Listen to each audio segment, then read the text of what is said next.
Okay, mambo vipi? Naamini kabisa kwamba uko vizuri. Kama ambavyo unavyojua, mimi ni troublemaker. Napenda sana tujadili mambo yanayoendelea katika mpira wetu kwa lugha moja ambayo mimi na wewe tukikaa hapa tunaweza tusikubaliane kwa thought ambazo nilizonazo, lakini inaweza ikawa inafungua mjadala mwingine wa kuelewa mambo kwa upana na kwa uzito wake kwenye mpira wetu.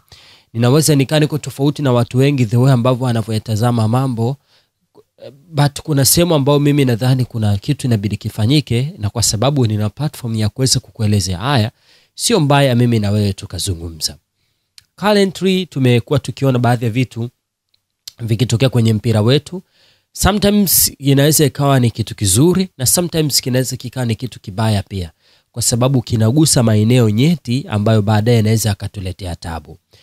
Nimekuwa nikiona kuna hawa watu ambao tunawaita wazee wa timu, kwa maana wazee wa Yanga pamoja na wazee wa Yanga sana na wazee wa Simba, wamekuwa kitoka mbele na kuzungumza mambo mengi kuhusu club na kuhusu yale ambayo kwa kiasi fulani yanaweza yakawa yanaendelea katika mpira kwa wakati fulani, yanahitaji kutolewa ufafanuzi.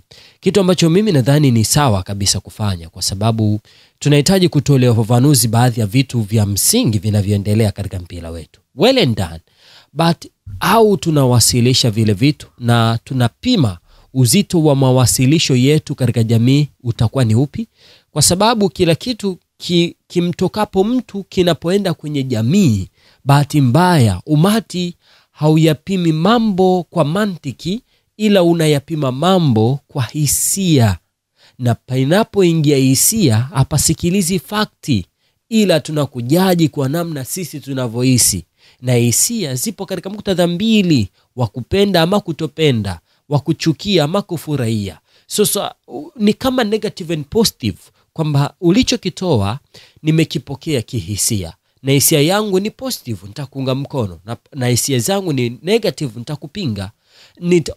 Ni positive nitafurahia ulivyowasilisha, ni negative nitachukia ulivyowasilisha. That's why hata mimi ninavyowasilisha hoja zangu, wako marafiki zangu ambao hawaungani nami mkono na sometimes wananitukana. It's okay, ninaelewa, kwa sababu unapowasilisha hoja katika umma ama umati, unalipokea lile kwa hisia na wasikilize fact. So kuna mvutano wa wazee ambao unaendelea, na hapa specifically walianza wazee wa Young Africans ambao walikuwa wanazungumza mambo kadhaa. Nitayataja mambo ambayo walikuwa wanazungumza. Moja, wazee wa Yanga walikuwa hawataki kucheza dabi katika tarehe nyingine itakayopangwa nje ya tarehe 8 Machi mwaka 2025, ambayo ndio ilikuwa inabidi dabi hiyo ipigwe. Mara baada ya Young Africans kutoa kauli ya kwamba hawatocheza dabi nyingine nje ya ile iliyoahirishwa, lile likabebwa na wazee wa Young Africans, na kila pahala wazee wa Young Africans wakaanza kuitisha press conference. Dar es Salaam wameitisha press conference, Mwanza wameitisha press conference, Zanzibar wameitisha press conference, Mwanza wameitisha press conference, na maeneo mengine, na wote wana hoja moja. Maana yake wanaunga mkono Young Africans kutocheza mchezo wa tarehe utakaopangwa dhidi ya Simba. Mimi nawaelewa, kwa sababu nilishasema Simba walikuwa na haki na Young Africans wana hoja. Pale hoja inapoingia katikati, tunatamani kanuni, sheria na miongozo itumike kusema kwamba hiyo hoja inayo nguvu ama hiyo hoja haina nguvu. Jambo la pili, wao wazee hawana imani tena na bodi ya ligi kuu Tanzania bara kama ambavyo barua ya Young Africans ilivyonena, ila wao wanaenda mbali zaidi na wanamnyoshia kidole Wallace Karia. Ninawaelewa pia katika hoja hiyo, kwa sababu wanaamini kuna kuonewa. Unapokuwa katika nchi yoyote, wapo ambao wanamtaka Donald Trump na wapo ambao hawamtaki Donald Trump, akiwemo hata mtoto wake ametoroka nchi kutokana na sera ambazo Donald Trump ameziweka. Lakini wapo ambao wanafurahia na kila ambacho Donald Trump anakifanya katika nchi yake. Mimi sina shaka na hilo na sitaki kuingia huko na kuwekeza katika hilo eneo. Hizo ni chuki zao na mimi sizijadili hizo. Lakini jambo la mwisho ambalo nimelitaja kwenye bodi ya ligi hapo, wazee wanaenda mbali, hawamtaki Karia. Mara baada ya kutoa matamko yao mengi, wazee wa Simba na wao wametoka hadharani na kuweza kuweka wazi ambayo wanadhani yanahitaji kutolewa ufafanuzi. Moja, wamewajibu Young Africans kwamba kama Yanga wanasema wataki dabi, mbona waliwafuata mpaka Bunju? Na nani alithibitisha Yanga walienda Bunju? Na sitaki kujibu hizo hoja. Wanauliza ni nini kinachowazuia msitake mchezo wa marejeano ile hali mliwafuata Bunju? Wanachojaribu kufanya wazee wa Simba ni kudivert story kutoka kwenye kugomea mchezo kwa sababu ya kile kilichotukia Stade Benjamin William Mkapa, na kuuliza kama wewe ulijifanya mbabe, kwa nini wanikimbia? Si kile ulichonikosea, ila ni kile ambacho kwa nini wanikimbia sasa hivi. Wanajaribu kudivert story ili wao wasionekane ni guilty, ila waonekane ni innocents. Na nani ambaye ni guilty? Ni Young Africans ambaye anaukimbia mchezo wa marejeano. They forgot about tarehe 8 March mwaka 2025. Nao wana focus tarehe mpya ipangwe and then mechi ipigwe. Ninakubaliana nao pia, na mimi si wajaji katika hilo na si chambue. Jambo la pili, wao wanakingia kifua bodi ya ligi kuu Tanzania bara.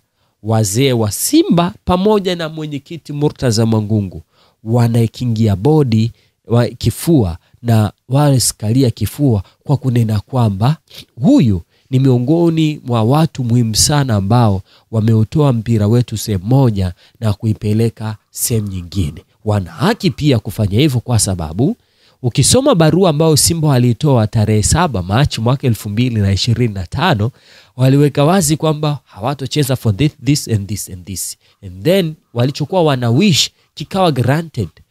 Hiyo mechi ikaahirishwa. After kuahirishwa mechi, maana yake ni nini? Watu wamefanikiwa kwenye kile walichokuwa nakihitaji. Lazima ataona uongozi wa maana sana, kwa sababu uongozi watusikiliza. Uongozi ambao unatusikiliza waweza sema au hauna maana? Alahasha, hawezi kusema hivyo. Sasa haya yote kwa nini nakusimulia? Nataka nikwambie madhara ambayo haya matamko ya wazee yanapoweza kupeleka mpira wetu sehemu mbaya. Jambo la kwanza ni mtego kwa watu wa mpira. Ni mtego kwa sababu unachochea hisia zaidi, na watu wanaingiza masuala ya hisia pasipo kufuata taratibu na sheria.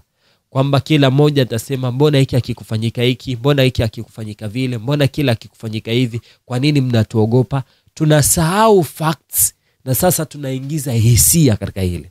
Tukishaingiza hisia katika hili, maana yake tutafuata taratibu na sheria, tutabaki kwenye marumbano ambayo baadaye yatatuletea wasama wa kudumu, na mwisho siku ikaongeza chuki katika mpira wetu.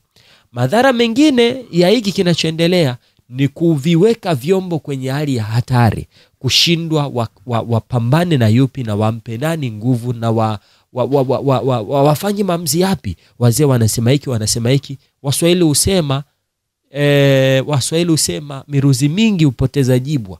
Sasa hii miruzi kisha kwa mingi, mnaiweka kwenye hali ya hatari bodi ya ligi kuu Tanzania bara pamoja na TFF. Na ndio maana mimi nikasema huku nyuma namna ya kulisolve hili tatizo ni mtu mmoja angatuke madarakani, ili tuweze kuona kama tuweza kwenda mbele kama alivyowahi kufanya hayati Edward Ngoyai Lowassa, kujingatua madarakani mara baada ya sakata fulani, ili kidogo nchi iweze kuendelea vizuri. I think kuna mtu ambaye inabidi abebe consequences. Bahati mbaya sana wazee wa hizi timu mbili hawatumii busara katika mawasilisho yao, wanazitumia hisia nyingi katika mawasilisho yao.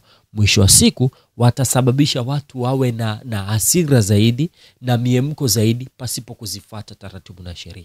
Hii ni calling tu ya kuambia wazee wangu, mnahitaji kuzikumbuka tena busara, ili tutoka hapa tulipo tuende sehemu nyingine. I don't know wewe kwako unasema aje, lakini nitafurahi pia nikiona comment yako. Asante, bye bye.